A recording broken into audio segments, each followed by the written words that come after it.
नमस्कार मित्रांनो. आपलं दैनंदिन जीवन जगत असताना आपल्यात सगळ्यात मोठी संपत्ती म्हणजे आपलं निरोगी शरीर.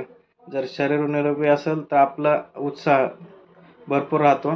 जर शरीरात काही प्रॉब्लेम असतील किंवा बिघाड झाला तर आपलं कुठल्याच कामावरती 100% लक्ष लागत नाही. डोकं जरी दुखत असेल तरी आपण आपला 100% फोकस हा आपण आपल्या कामावरती करू शकत नाही. तर आपण अशाच पित्त किंवा आम्लपित्त याविषयी या व्हिडिओमध्ये माहिती पाहणार आहोत. तर पित्त म्हणजेच ॲसिडिटी. तर ॲसिडिटीला मराठीमध्ये आम्लपित्त म्हणतात. तर ॲसिडिटी होते म्हणजे नक्की काय होते? तर ॲसिडिटी होते म्हणजे आपल्या बॉडीमधील हायड्रोक्लोरिक ॲसिड वाढते आणि हे वाढल्यामुळं आपल्याला काही त्रास जाणवतात. तर यालाच ॲसिडिटी असं म्हणतात. तर ॲसिडिटी, तर ह्या ॲसिडिटीची काही लक्षणं आहेत. तर सिम्पटम्स ऑफ ॲसिडिटी म्हणजे ॲसिडिटीची लक्षणं. तर ॲसिडिटीची लक्षणं काय आहेत? तर याच्यामध्ये पहिली गोष्ट, छातीत जळजळ होते किंवा छातीत दुखते किंवा पोटात जळजळ होते, पोटात आग पडल्यासारखे होते. त्याच्यानंतर आंबट ढेकर येतात, पोटात दुखतं, मळमळ होतं किंवा काही वेळेस डोकेदुखी देखील होते. तोंडाला पाणी सुटतं किंवा तोंडाची चव बदलते म्हणजे कडवटपणा येतो. त्यानंतर पोट फुगल्यासारखं वाटतं. त्यानंतर सतत काही वेळेस जर हायपर ॲसिडिटी असेल किंवा जास्त ॲसिडिटी त्रास जाणवत असेल तर उचकी लागते आणि ती उचकी लवकर थांबत नाही.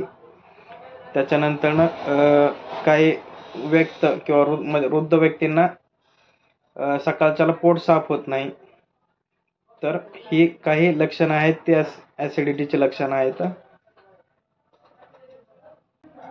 आता आपण पाहिलं ॲसिडिटीची लक्षणं. तर ही ॲसिडिटी का होते?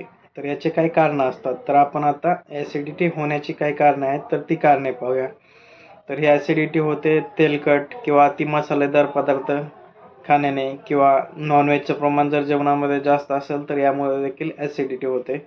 तसेच खाण्यापिण्याविषयीच्या चुकीच्या सवयी म्हणजे तिखट, आंबट, गोड असं एकत्र खाणे किंवा जास्त प्रमाणात खाणे याच्यामुळे देखील ॲसिडिटी होते.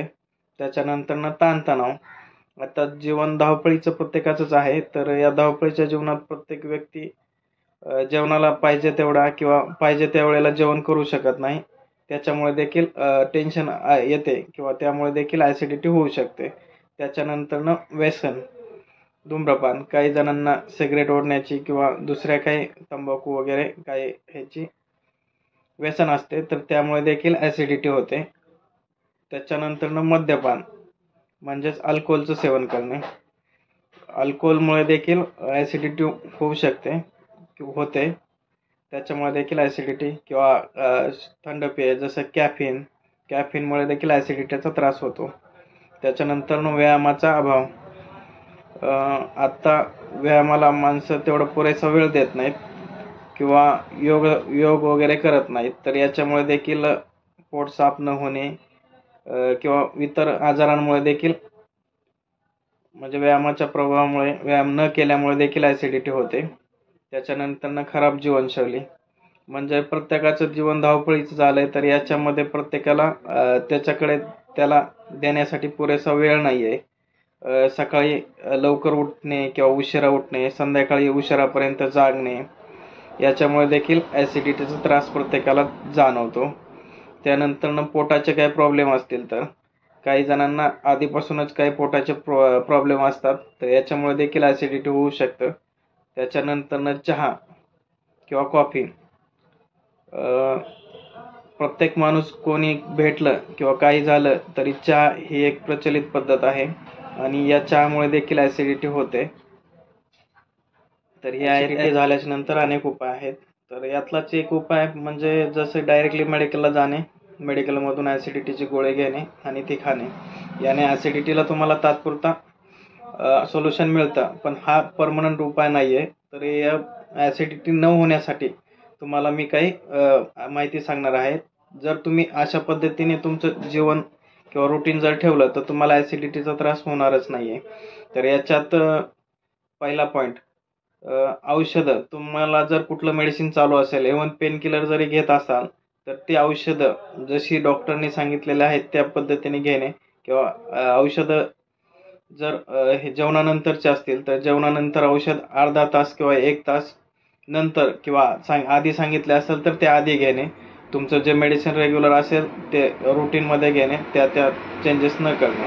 काही जर लोकांना दुपारी झोपण्याची सवय असते, तर दुपारी जेवणानंतर लगेच न झोपणे किंवा रात्रीच्याला जेवणानंतर लगेच न झोपणे. जेवण केल्यानंतर झोपायचं असेल तर तुम्ही 2 ते 3 तासानंतर न झोपू शकता. याच्यामुळे देखील तुमच्या ॲसिडिटी होणार नाही. त्याच्यानंतर प्रत्येक वेळी जेवण करत असताना जेवण पूर्ण न करता थोडे जेवण कमी करणे. याच्यामुळे देखील तुम्हाला पचण्यास मदत होते आणि ॲसिडिटीचा त्रास कमी होतो.